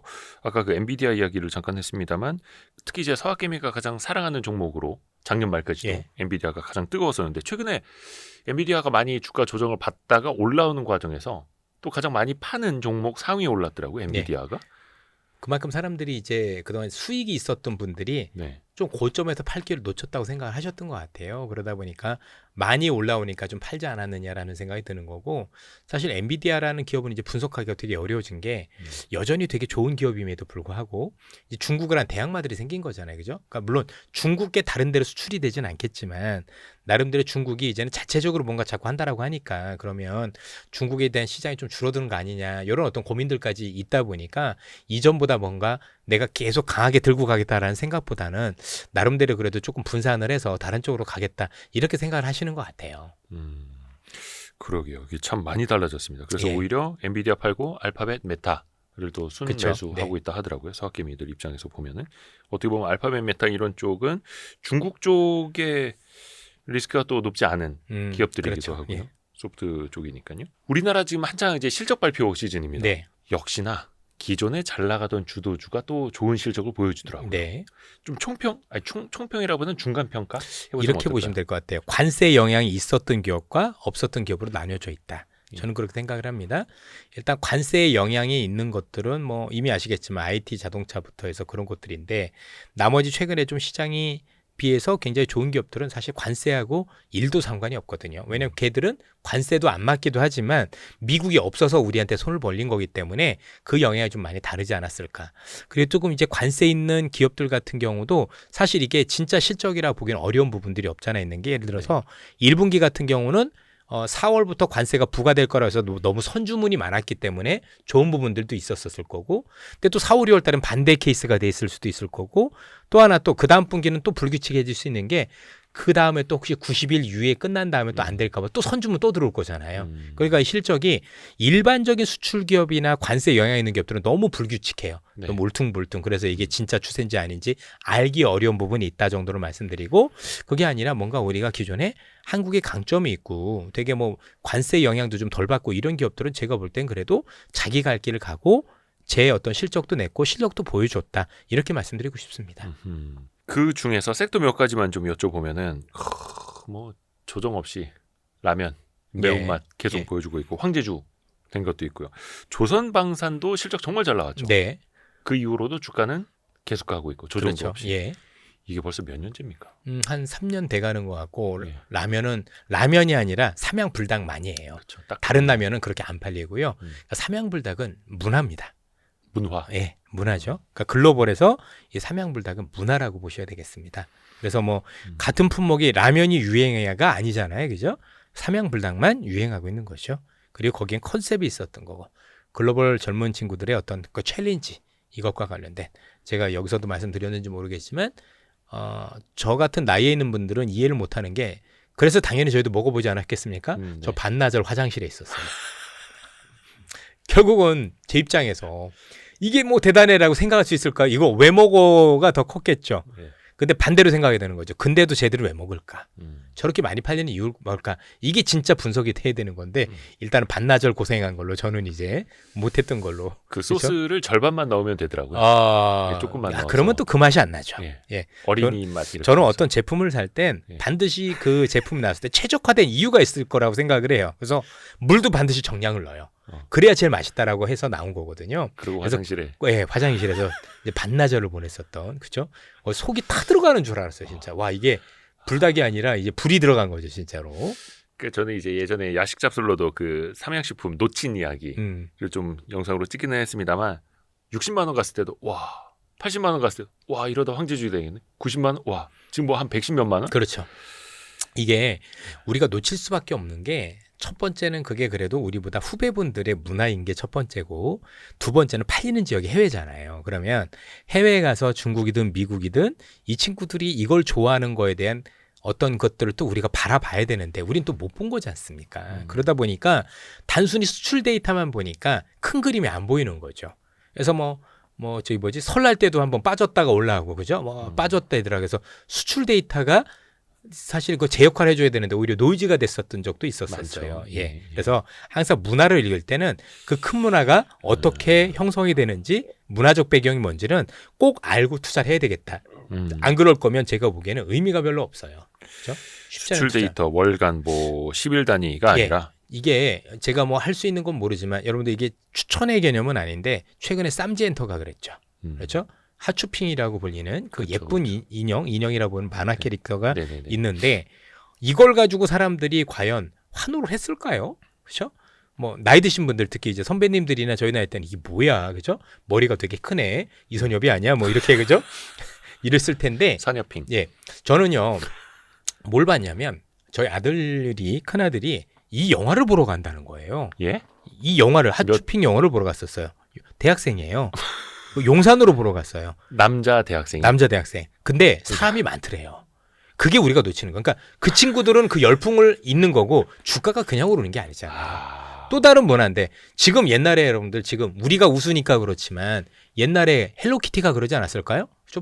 분홍 고양이. 그죠? 이 괭이를 사람들이 이렇게 나이 든 사람들이 보러 그때 이럴 때 아니었던 거예요. 지금도 어마어마하지 않습니까? 그래서 그 산리오라는 기업도 일본, 많이 올랐던 네. 것처럼 우리가 너무 그 문화를 간과를 해요. 특히 나이 드신 분들은 이런데 서비스업이 좀 익숙치 않다? 이렇게 말씀드렸죠. 사실 이게 어느 정도 우리가 나름대로 캐릭터가 조금씩 발전해 왔어요. 여러분들 이전에 뭐가 있었냐면 뽀로로로라는 게 있었고 그렇죠. 그다음에 아기상어가 있었었고 그러면서 뭔가 우리나라도 옛날과는 다르게 이제는 이 캐릭터가 뭔가 정말 큰 돈이 될 수 있는 또 문화를 만드는 걸로 온다라는 걸 좀 인지를 해야 되는데 일단은 보고 나서 저게 되겠어라고 마음의 문을 닫는 거죠. 근데 아마 그게 최근에 3배 정도 올랐을걸요? 그렇죠? 올해만. 어떻게 올해 제일 많이 오른 종목 중에 하나일 거예요. 맞아요. 그러니까 제가 작년 8월에 네. 그 KBS 라디오에서 성공예감에서 거기 부대표님 인터뷰를 했거든요. 근데 그 당시만 하더라도 시장에서 계속 퀘스천이 있었죠. 사랑의 하추핑 영화가 100만 돌파하면 대박인데 과연 이 회사가 계속 뭔가를 하긴 하는데 왜 이렇게 실적은 못 낼까 하다가 근데 이제 나중에 턴어라운드하는 거 보여주니까 네. 폭발적인 성장이 또 맞습니다. 나타나는 거고. 그러니까 그런 문화적인 게 그러니까 우리나라도 이제는 여러분들 예전과는 다르게 제조업만 가지고 먹고 사는 나라 확실히 아니에요. 예. 기본적으로 어제도 제가 밤에 우리 후배가 이제 상가집이 있어서 어제도 막 밤 뭐 거의 11시 이렇게 돼가지고도 이제 대전 갔다 왔거든요. 근데 가는 기차에 외국인들 진짜 많아요. 이분들한테 좀 물어본단 말이에요. 왜 오셨어요? 그러면 하이브 때문에 왔다. 뭐 이런 애들 되게 많아요. 정확히는 BTS인 거죠, 그죠? 지금 H.O.T라고 하실 뻔했습니다. 죄송합니다. 뭐 이런 H.O.T나 BTS나 아, 뭐. 그렇죠? 예. 이러시면 안 되옵니다. 예. 어쨌든 간에 네. 그런 문화적인 힘이 되게 커지고 있고 네. 이런 것들에 대해서 우리가 되게 고민 많이 해요. 이게 정말 돈이 많이 되는 게 미국 보시면 아시잖아요. 그렇죠? 미국이라는 나라가 지금도 잘하고 있지만 이 문화 때문에 벌어든 돈이 어마어마하죠. 옛날에 우리 저기 뭐지? 그 영화 아바타라는 영화. 예. 그게 아마 아바타라는 영화가 제가 정확하게 기억을 하기에는 하지 못했는데 아마 우리나라 현대자동차 수출 금액의 2배였나 절반이었나 하여튼 둘 중에 하나였는데 엄청 그랬던 것 같아요. 그죠? 영화 하나가. 이게 문화의 힘이라는 거잖아요. 근데 우리나라의 문화가 굉장히 많이 발달되어 있는 거는 알고 계실 거고 그리고 이 힘이 단순 문화로 끝나는 게 아니라 이게 제품 판매로 이어지더라고요. 그럼 우리가 이게 가볍게 볼 것만은 아닌 것 같다. 그래서 그동안에 우리가 워낙 제조업 관련해서만 분석들을 많이 했었지만 이제는 제조업도 중요하지만 이런 문화적인 쪽에서도 우리가 강국이 되고 있는 걸 우린 봤고 왜? 이미 아카데미상을 한 번도 아니고 2번이나 받았고요. 그렇죠? 그다음에 우리가 빌보드를 하는 데 대해서 옛날에 우리가 빌보드 쳐다보지도 못했던 게 뭐 2뒤에 올라가는 기업들이 하나 둘이 아니라 계속 나오고 있다는 얘기는 우리가 문화적으로 뭔가 강국이 되고 이 안에서 수익이 창출되는 기업들이 많이 나올 수 있음을 뜻한다라는 거기 때문에 이제 그런 게 나오면 일단은 관심들을 보자는 얘기죠. 당연히 이런 문화는 청소년 중심으로 형성이 되지 저 같은 선비들 중심으로는 안 된다는 얘기인 거죠. 그래서 우리 후배들이 어떻게 왜 좋아하고 얼마나 많이 좋아하는지 조금만 관심을 가져보면 그분들을 통해서 우리가 간접적으로 뭔가 느낄 수 있는 게 되게 많을 것 같다. 저는 그렇게 생각을 해요. 어떻게 보면 최근 진짜 한 2, 3년 사이에 소비재 안에서 기회가 굉장히 많았어요. 그럼요. 많았어요. 예. 예. 근데 이거는 단순히 과거 소비재는 그냥 내수, 안 돼, 좁아 이거였는데 이제 수출이 새로 되고 수출이 된 거죠. 글로벌 문화가 되고 네. 사이즈가 달라지고 밸류에이션도 달라지고 그리고 이익률이 크잖아요. 그죠? 예. 일반 제조업은 이익률이 10%인데 얘는 그게 아니지 않습니까? 어마어마하죠. 그죠? 하추핑 2년 만드는데 도대체 제조 원가가 얼마나 들겠습니까? 거의 이제 라이선스고 그렇죠. 예. 그런 식으로. 화장품도 사실은 우리 월간이 저녁 꾸준히 들으신 분들 네. 그리고 지난 3월 특강 때도 마찬가지였고 OEM사 많이 강조해주고 계시지 예. 않습니까? 어유 계속 신고가 가더라고요. 그러니까 우리나라 화장품이 경쟁력 있는 건 알겠는데 네. 어떤 브랜드가 경쟁력 있을 건 아무도 몰라요. 그렇죠? 왜냐면 그건 해외에 나가봐야 하는 거고 업체만 할 텐데 분명한 건 우리나라 그때도 말씀드렸다시피 화장품도 인디 브랜드, 즉 우리가 뭐 진짜 고가 브랜드 이런 게 아니라 상표보다는 품질로 승부를 하고 마케팅으로 승부하는 애들이란 말이에요. 그러면 계속해서 제가 보기엔 바뀌어요. 이거는 쉽게 우리가 느낄 수 있는 게 지난해 있었던 게 올해는 또 안 되는 경우가 많아요. 그래서 그걸 올리브영만 가봐도 느낄 수 있어요. 올리브영에 가보시면은요 판매 순위가 막 있단 말이에요, 그죠? 엄청 바뀌죠. 예, 그러면 다르네. 근데 분명한 건 잘 팔리니까. 그러니까 우리는 총량만 보면 돼요. 한국에 여전히 인기가 있어. 근데 어떤 게 인기가 있어? 올해는 이거였는데 내년은 이거야. 근데 대부분이 인디 브랜드다 보니까 상장사 아닌 것들도 많죠. 그럼 우리가 선택할 수 있느냐는 얘기입니다. 아니라는 얘기죠, 그죠? 그러면 그냥 그걸 만들어주는 기업만 사면 되는 거죠. 뭐 굳이 막 그렇게 고민할 필요가 없는 거고 다만 우리 총량이 변하느냐 안 하느냐 이것만 전 고민하시면 된다고 생각을 합니다. 그러니까 사실 어떻게 보면은 브랜드보다 OEM, ODM사가 조금 뒤늦게 출발했죠. 네. 주가 측면에서 보면은 좀 오르기는 올랐는데 아직 비싸다라는 이야기나 뭔가 좀 달라질 저는 요인도 싸다 아직 비싸다라는 건 의미가 없다라고 생각을 하는 게 여기서 우리가 더 뻗어나가면 지금도 싼 거고요. 여기가 아닐 거면 지금도 비싼 거죠. 그러니까 너무 밸류에이션 잣대에 목을 매니까 안 되는 건데 핵심은 앞으로도 더 우리의 화장품이나 이런 것들이 글로벌적으로 더 많이 뻗어나갈 수 있는 계기가 될 거냐. 그죠? 이거는 우리의 역량도 중요한데 그게 앞서 말씀드렸던 엔터하고 또 연결이 돼요. 단순하게 이 기업들만 잘해서 뿐만이 아니라 우리의 뭐 엔터, 그러니까 예를 들면 뭐 저 가수분들도 계실 거고 아니면 드라마도 있을 거고 여러 가지 것들이 그 마중물 역할을 해주기 때문에 이런 것들이 붐업이 된다라면 제가 볼 때 또 다시 될 수가 있는 거죠. 한 가지 분명한 건 한국의 피부는 세계 최강이에요. 그렇죠? 이게 글로벌적으로 이제 성형과 관련해서 여러 가지 시장이 있는데 뭐 예를 들어서 뭐 브라질 애들은 거의 엉덩이가 최고, 그렇죠? 미국 쪽은 뭐 가슴 중심으로, 한국은 얼굴 중심으로 이렇게 돼 있어서 각국별로 이렇게 많이 나눠져 있는데 한국 이런 걸 되게 잘한다라는 거죠. 그래서 우리가 잘하는 분야가 이쪽인 거니까 뭐 단순히 이것만 그런 게 아니라 의료기기 쪽도 아마 제가 알기로 그렇죠. 피부 관리하는 쪽은 주가가 최근에 많이 좋았을 거예요. 와, 그게 장난 아니더라고요. 우리의 강점인 거예요. 그렇죠? 그래서 그런 것들을 보셔야 돼요. 그러니까 우리가 단순히 화장품을 잘한다가 아니라 우리가 피부 쪽에 강점이 있기 때문에 이런 일들이 벌어지는 거다. 그리고 거기에는 우리 ODM, OEM 업체들의 어떤 엄청난 그죠? 제조 역량, 그죠? 정말 좋은 품질로 좋은 제품을 만드는 이 기업들이 있었다라는 거. 뭐 그런 거 뒷받침됐으니까 뭐 그냥 그쪽만 보면 되지 않을까 그런 생각이 드는 거죠. 사실 매운 라면도 그렇고 화장품 OEM, ODM도 많이 그렇고 매운 라면. 많이 매운 화장실 반나절 라면. 라면. 근데 이게 어떻게 보면 조금 어려운 게 사람들이 이제 심리적으로 물렸을 때는 오래 버팁니다. 근데 수익이 났을 때는 빨리 팔아버립니다. 해서 이 지붕 쳐다보고 계신 분들이 은근히 이런저런 주도 섹터에서 많이 계시지 않을까 좀 염려가 되기도 하거든요. 그런 다음에 내가 팔았던 가격보다 더 높은 가격에서 다시 사는 건 더 어려운 일이잖아요. 그런 분들한테 어떤 조언이 좀 사실 가능할까요? 답이 없죠. 네. 누가 얼마나 팔 거냐는 건 본인의 몫인 거지. 그 어느 누구도 뭐 예를 들어서 삼양불닭도 처음부터 사서 지금까지 들고 계신 분이 몇 분이나 계시겠어요. 그렇죠? 그렇죠. 뭐 그 구간마다 다 있는 거니까 어쨌든 각자마다 수익을 내는 방법이 다를 거니까 저는 뭐 그걸 가지고는 뭐 이럴 거다 저럴 거다 뭐 이러진 않고 되려 좀 잘하는 분들은 보면 내가 더 비싼 가격에 사시는 경우도 왕왕 봤어요. 진짜 프로. 예, 그러니까 이런 거죠. 내가 그린 그림은 이거였는데 보니까 이만한 거였어요. 그러면은 베팅할 만한 거죠, 그렇죠? 그러니까 무모하게 가격만 보고 따라가는 의미가 없는데 내가 공부를 해봤더니 원래 내가 공부했던 것보다 훨씬 더 많이 달라졌어. 그러면 거기에 대한 베팅이 가능하다라고 보는 겁니다. 근데 이제 앞서도 말씀드렸지만 저희들도 뭐 손절매 잘하자 하는데 그것도 잘 안 되고요. 뭐 잘 팔아보자 하는데 그것도 쉽지 않아요, 그렇죠? 각자의 영역인 건데 원칙을 지키라는데 요즘 같은 시장에서 원칙 지키기도 그렇게 쉽진 않습니다. 그래서 피부 미용 섹터에서도 리쥬란 그 주사 엄청 날아가지 않았습니까? 네. 그래서 어떤 분들은 그 이 개발한 피부- 게 또 제가 아는 분이신데. 네. 근데 그 주사로 피부가 아니라 허벅지를 찌르고 싶다는 좀 몇 배를 날아가서 네, 그렇습니다. 그게 이제 특히 남성분들이 그럴 건데 그쪽을 잘 모르실 수밖에 없지 않나요? 남성분들 우리가 조금 이제 소시적 기준으로 보면 화장품도 잘 안 발랐던 것 같은데 그죠? 요즘 이제 우리 후배분들은 막 군에서도 뭐 화장품을 쓰고 그러시지만 우리 때는 그런 게 별로 없었었거든요. 네네. 그냥 막 올드 스파이스라고 해가지고 안에 스킨브레서 이런 거 해가지고 막 바르면 따가운 거 쫙. 옛날에 그 뭐야 아빠 어디가 네네. 아니라 그 아빠 뭐죠? 어디가? 아니, 나홀로 아빠 집에 어디가? 나홀로 나홀로 집에. 집에. 예. 죄송합니다. 아까 이거 좀 이상해져 그죠? 그런 거 또 중심이었는데 요즘 많이 달라졌잖아요, 그죠? 그쵸, 그쵸. 뭐 저도 군에 PX 가 보니까 아들들이 화장품 군복 뭐 장난 아니에요, 그죠? 다 그것만 바르고 우리 또 이거 그 수검정 바르는 것도 옛날 위장 크림 바를 때는 그렇죠. 신문막 해가지고 빠고 그랬는데 예. 얘네들은 피부 안 상하게 하는 그런 것들이 나왔더라고요. 다 싸제 쓰고. 예, 예. 전부 다 싸제가 더 좋으니까 위장도 잘 되고 진짜 세상이 달라졌습니다. 그 달라진 세상에 베팅하는 게 주식이에요.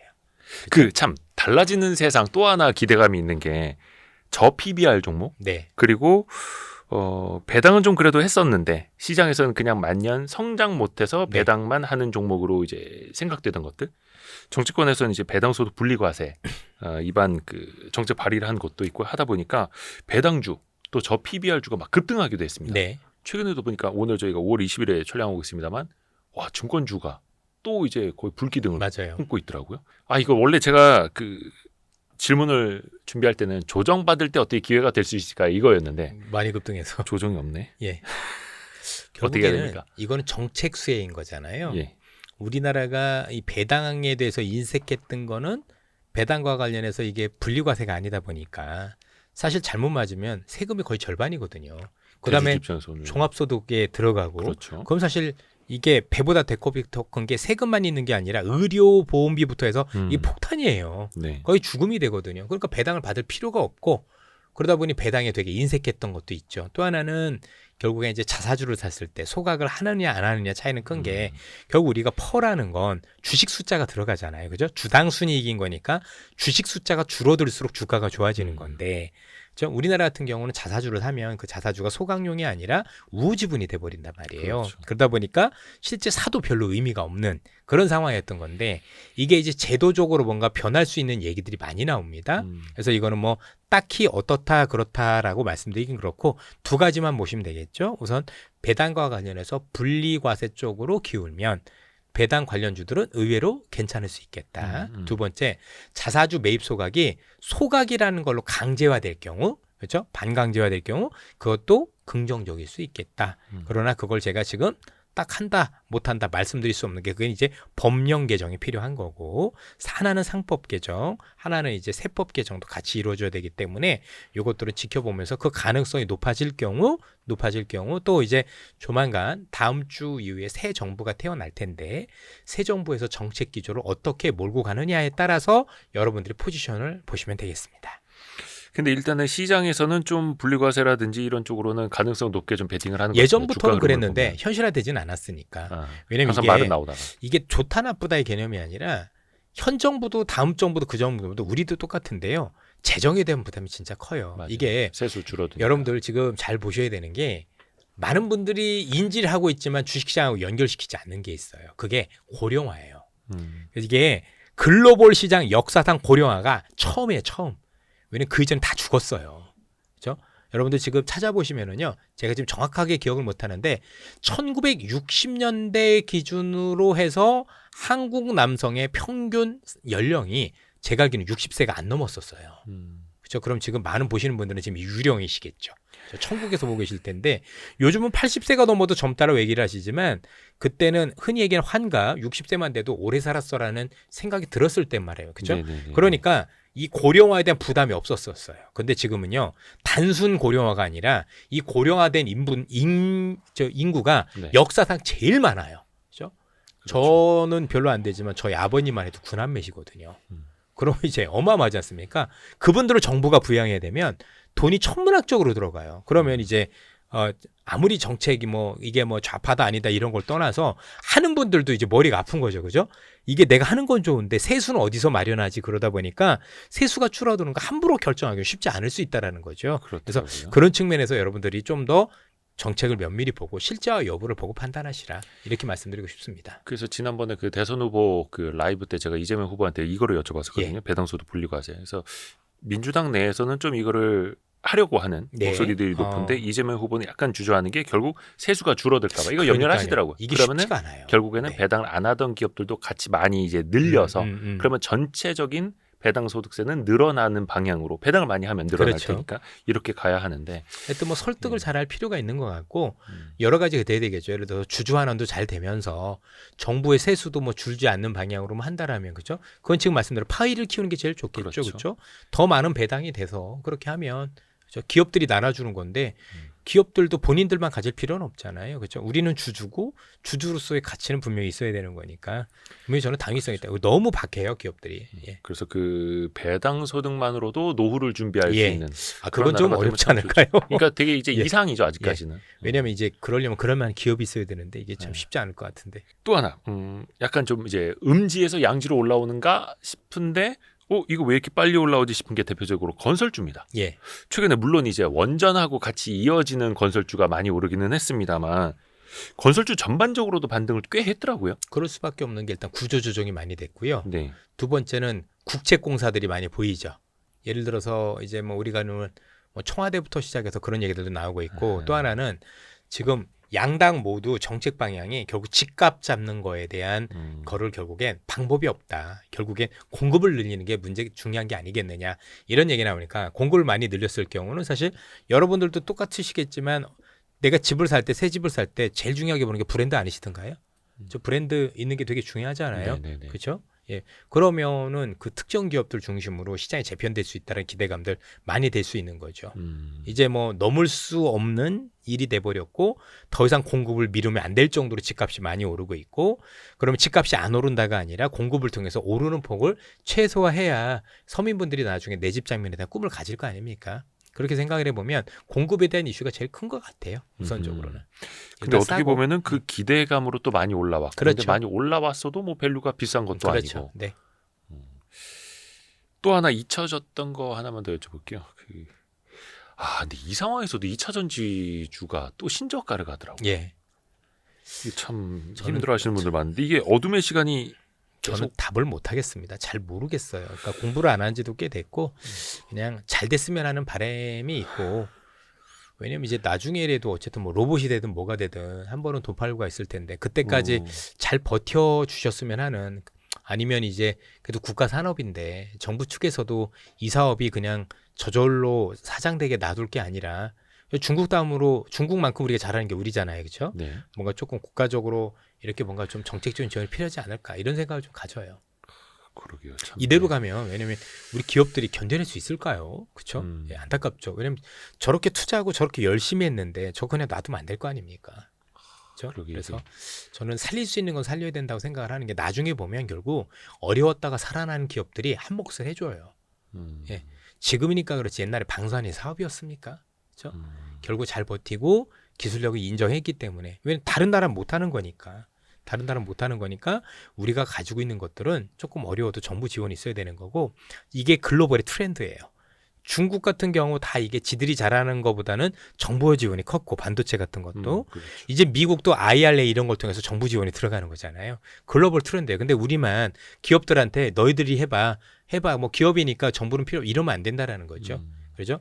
우리가 나중에 그게 먹고 살 수 있으니까 정부 입장에서도 그 기업들이 잘 돼야 세수 확보가 될 거고, 또 이 기업들이 잘 돼야 고용이 늘어날 거고, 그렇죠? 그리고 고용이 늘어나야 이분들이 또 우리가 내수해서 돈을 쓰면서 자영업자도 좋아질 거고 연결이 되게 있기 때문에, 그래도 잘해서 지키는 것들은 계속해서 잘 할 수 있도록, 그죠? 제도적으로도 뭔가 좀 저때 조치가 필요하지 않을까, 이런 말씀만 드리고 싶습니다. 아이고, 주가 그러게요. 측면에서 말씀드리긴 저는 잘 모르겠습니다. 아, 예. 네.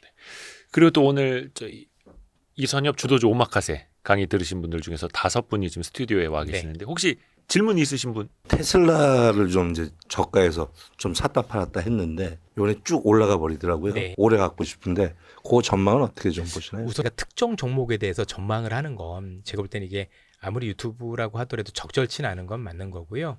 그래서 뭐 매수 매도 추천이 아니라 그냥 제가 가지고 있는 짧은 식견을 조금 말씀드린다라고 하면, 결국 어쨌든 트럼프가 밀어주는 사업이 이런 거고, 현재 스콧 베센트부터 시작을 해서 올 하반기에 중점을 두겠다라는 게 규제 완화거든요. 근데 그 규제 완화 안에 사실은 AI나 아니면 자율주행과 관련된 규제 완화가 같이 들어 있어요. 그러면 규제 완화를 통해서 수혜를 받을 수 있는 기업들이 이미 정해져 있는 거잖아요. 저는 그 측면을 바라봐야 될 필요가 있지 않을까라는 생각을 가지고 있는 겁니다.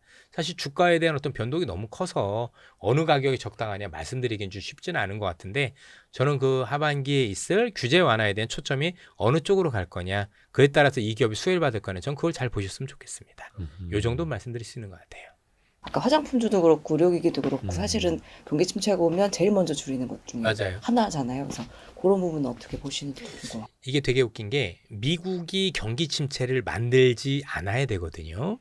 경기 침체가 오면, 한번 경기 침체가 오면 문제가 많아지는 게, 경기 침체가 오면 일으켜 세우는데 되게 힘들어요. 그렇죠? 굉장히 힘들다라는 게 문제고, 그러면 내년에 중간 선거에서 못 이겨요. 그럼 트럼프의 정책 트렌드가 떨어지고요. 두 번째는 여기서 만약에 경기 침체가 오면 채권 시장에 문제가 생겨요. 무슨 얘기냐? 그렇지 않아도 미국에 빚이 많은데 이 상황에서 감세까지 했잖아요. 그럼 들어온 돈이 더 없어지는 거 아닙니까? 근데 경기 침체까지 오면은 빚을 더 내야 돼요. 경기 살리려고 막 또 엄청 재정을 써야 되거든요. 그러면 미 국채가 안정이 되는 게 아니라 금리가 되려 올라갈 수도 있어요. 그래서 제가 아까 트럼프가 안고 있는 정책적 한계 중에 하나가 이거예요. 어떤 경우에서도 경기 침체를 유발하면 안 된다라는 한계가 있어요. 그래서 제가 보기엔 뭐 나중에 물론 시장을 봐야 되는 거고 모든 게 트럼프나 제 생각대로 되는 건 아니지만 근본적으로 경기 침체를 유발시키진 않을 것 같다라는 말씀을 드리고 싶고요. 사실은 우리나라 한국 화장품이 잘 된다고 하는 게 지금 말씀 주신 요인이었었어요. 경기가 어려우니 비싼 거 말고 그래도 가격적으로 괜찮은 한국 제품이 인기가 있는 거 아니냐라고 하는 거니까, 경기가 둔화됐을 때 오히려 줄이는 게 아니라 손댈 수 있는 쪽이 이쪽인 것 같다, 이렇게 말씀을 드리고 싶습니다. 오히려 이제 가성비 쪽으로 더 네. 수혜를 보니까요. 네. 미국 건 확실히 비싸잖아요, 그죠? 에스테로도 이런 거 되게 비싸지 않나요? 품질은 되게 좋지만, 그죠? 옛날에 우리나라도 이런 경험이 있었던 게 미샥 이런 거 기억나십니까? 그때 뭐 갈색병, 그때 이제 걔네는 보라색병이었었죠. 네네네. 그래서 되게 막 그 센세이션했었던, 품질이 굉장히 좋았었으니까. 예. 근데 이제 그냥 저가 화장품이 아니라 가성비로 뜨고 있고 트렌드도 가져가고. 제가 잘은 모르겠지만 미국에 일고 있는 게 한국의 미샤 열풍이라고 생각을 하는 거예요. 옛날에 야 미샤. 이런 게 있었는데 이거 말고 이렇게 가격도 괜찮은데 이런 것들이 있었어? 그리고 그게 생각보다 오래 갔거든요. 음. 그렇죠? 그게 전 미국에서 일고 있다. 그러니 우리 인디 브랜드가 하나도 아니고 여러 가지가 성공할 수 있었다고 보는 겁니다. 원래 한국 화장품은 그냥 기초 화장품만 외국 사람들이 선호하는 이런 거였는데 네. 이제는 기능성, 기능성. 뭐 색조 네. 이렇게도 또 가고 있고요. 그 자유근무역은 없다라는 책을 보면 좀 트럼프 정부의 그 대중 관점은 굉장히 좀 약간 대립적인 관점을 가지고 맞아요. 있는 걸로 저는 네. 보고 있었고 그 이번에 베센트가 이제 좀 약간 이제 운전대를 잡은 상황으로 보이는데 이제 이렇게 좀 약간 그러면 기존의 약간 대립적인 대중 관점이 좀 경로 변경이 된 걸로 볼 수 있는 그렇다고 건지. 봐야 되겠죠. 음. 그러니까 이제 트럼프란 분이 일단은 처음에 본인이 생각했던 대로 안 했고 그래서 문제가 생겼고 그 중심을 이제 베센트를 중심으로 잡아가는 것 같아요. 그래서 트럼프의 정책은 다시 이전보다는 좀 정교해질 것 같고 방향 자체가 미국으로 유리할 수 있는 쪽, 그러니까 관세를 끌고 가더라도 시장의 부정적인 영향을 최소화하면서 미국 유리할 수 있는 쪽으로 이젠 베센트가 방향을 트는 게 보여요. 그래서 저희는 웬만하면 트럼프 얘기도 중요하지만 베센트가 어떤 생각을 가지고 얘기를 하느냐가 아마 트럼프를 설득하는 방법이지 않을까라는 생각이 들어서 그걸 자꾸 유심히 보셨으면 좋겠습니다. 대선이 얼마 안 남았는데 네. 정책주를 저희가 이제 볼 때 대선까지 봐야 되는지 그 이후에도 봐야 되는지가 궁금하고요. 그리고 정책주에 대해서 뭐 종목까지는 아니지만 말씀해 주시고 싶은 섹터들. 일단은 저는 대선 이후에도 보셔도 되지 않을까라는 생각을 하고 있고 여기서 대신 정책주라고 얘기하는 건 고등학교 동창, 대학교 동창, 친하다 이런 게 아니죠. 그죠? 이게 대선이 총선하고 다른 게 뭐냐면 대선은 향후에 우리가 미래의 먹거리를 얘기하는 경우가 되게 많아요. 왜냐면 보통 새롭게 대선이 치러진다는 얘기는 기존에 뭔가 불협화음이 있었다는 얘기인 거고 그게 경제적일 수도 있고 정치적인 걸 수도 있고 대부분의 경우는 경제적인 경우들이 되게 많거든요. 그럼 이제 지금 잘 생각해 보시면 한국이 놓여 있는 경제적 현실이 많은 경제 유튜버분들이 말씀하신 것처럼 녹록지 않지 않습니까? 제가 봐도 그렇고 굉장히 뭔가 이제 전환점이 있는 거죠. 여기서 뒤처지면 정말 우리나라가 이전의 영화를 되찾지 못할 수도 있는 근데 그거를 양 후보들이 다 아세요. 양 후보라 하면 안 되겠네. 한 네 후보가 계시는데 그죠? 그 후보들이 저는 다 아신다라고 생각을 해서 네. 제가 일선에도 말씀드렸지만 이 네 후보가 공통적으로 내세우는 공통 분모들이 있어요. 업종이라 말씀드리면 그렇고 이거는 제가 볼 때는 사실은 시작일 가능성이 높다라고 봐야 되겠죠. 그렇죠? 그만큼 정책적인 지원이 많이 들어가야 되고 이게 들어가야 우리의 생존 여부가 달려있는 거기 때문에 그런 정책들은 몇 개 안 된다라고 생각을 해요. 그렇죠? 그래서 그 관련 기업들은 많이 봐야 돼요. 여러분들께서 이전 경험해 보시면은요. 나름대로 경제를 표방하는 대통령들이 얘기했던 정책 관련주는 하루 이틀이 아니라 생각보다 긴 흐름으로 생각보다 훨씬 더 높은 수익률을 기록을 했었어요. 그렇죠?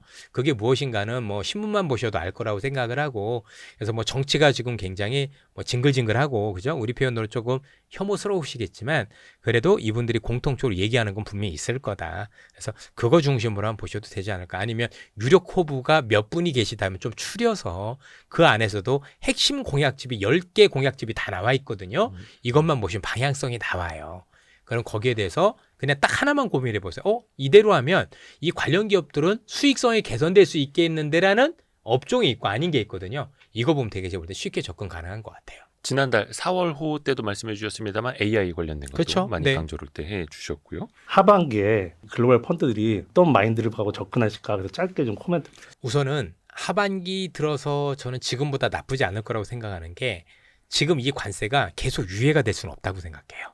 그렇죠? 유예도 한두 번인 거지. 그러면 어떤 식으로든 하반기에는 결론이 나 있겠죠. 그 나 있는 결론이 뭐냐면 우리가 많은 것들을 미국한테 뺏길 수도 있고 또는 투자를 할 수도 있고 그렇죠? 어떤 경우에서도 그렇게 되면 정책에 대한 불확실성이 많이 낮아져요. 그렇죠? 그래서 이 정책에 대한 불확실성이 많이 낮아진다라고 보면 기업들이 그동안 미뤘던 투자를 재개하게 돼요. 지금 기업들이 투자를 해야 되는데 어떻게 될지 모르니까 가만히 있는단 말이에요. 그렇죠? 그래서 이게 하반기부터 펼쳐질 가능성이 높다라고 봐야 되고 두 번째는 어쨌든 이게 현실화될지 모르겠지만 미국이라는 국가의 규제 완화라는 게 있고 또 우리는 신정부가 들어오겠죠. 이게 맞물려요. 그럼 뭐 여름이다 아니다가 아니라 하반기는 확실히 상반기보다는 조금 더 주식하기에는 유리한 시장이 될 수 있다라고 생각이 들더라고요. 그래서 뭐 그래도 지금보다는 조금 더 나은 그림, 그러니까 우리가 종목을 찾아봐도 그래도 지금보다는 조금 더 좋은 종목들 찾을 수 있는 환경, 요게 될 수 있다라고 저는 생각을 하고 있습니다. 또 저희가 그 6월 28일에 이선엽 오마카세 또 특강이 있으니까요. 그때 또 와서 또 질문하시면 좋을 것 같고요. 해서 이선영 오마카세 그 주도주 강의 궁금하신 분들은 고정 댓글 통해서 참고하시면 되겠습니다. 그래서 이제는 조금 더 프리해지신 하지만 또 이제 선은 또 잘 지키시는. 아, 그럼요. 예. 왜냐면 너무 이게 확정적으로 말씀드리는 것도 되게 실례고요. 그래서 여러분들한테 저는 이런 말씀드려요. 생각의 근육을 키우게 만들고 싶다. 그리고 시장이 어떻게 될지 모르기 때문에 시장이 변했을 때 여러분들이 능동적으로 대처할 수 있는 능력을 키워주는 게 저의 목적이라고 생각을 합니다. 기본적으로 어떤 강의든지 간에 사실 버릴 강의는 없습니다. 다들 도움이 되고 우리 어떤 피와 살이 되지만 그분들이 했던 강의 말고 그죠? 그런 것들은 뭐 워낙 훌륭했던 거니까 그 외적으로 여러분들 갖춰야 될 또 다른 것들이 있다라면 거기에 대해서 제가 고민을 많이 하고 있는 거죠. 그래서 이렇게 시장을 볼 수도 있구나. 이렇게 하면 좀 더 효율적이겠구나. 그렇죠? 뭐 시장에서 이게 무슨 특수 차트 이런 게 아니라 그런 건 없잖아요. 그렇죠? 뭔가 항상 저는 보편타당하게 생각하면서도 성공할 수 있는 길을 많이 찾아요. 주식은 어렵게 생각하면 안 되는 거거든요. 왜냐하면 주식이라는 게 별게 아니라 내가 세상에 있는 것들이 주식이에요. 그렇죠? 그래서 기업의 실적이 늘어난다는 얘기는 소비자들이 그걸 더 선호하는 거잖아요. 그렇죠? 이런 거 찾을 수 있는 어떤 그런 기법이 아니라 그런 상식적인 것들에 대해서 우리가 버릇을 들일 수 있도록 하는 게 목적이기 때문에 뭐 특정 종목을 가지고 이런 거 하세요 이런 게 아니라 그렇죠? 나름대로 시장을 내가 볼 때 기존에 있었던 방법들이 너무 다르구나. 이런 방법으로 안 될 것 같은데 우리가 조금 더 정확하게 보는 방법들, 제대로 보는 방법들, 쉽게 보는 방법, 일상에서 뭔가를 찾을 수 있는 이런 것들에 대한 고민을 조금 더 많이 할까 합니다. 네. 아유 감사합니다. 해서 다음번 또 이선영 오마카세 특강에서 또 뵙겠습니다. 예. 고맙습니다. 예, 감사합니다. 감사합니다. 예.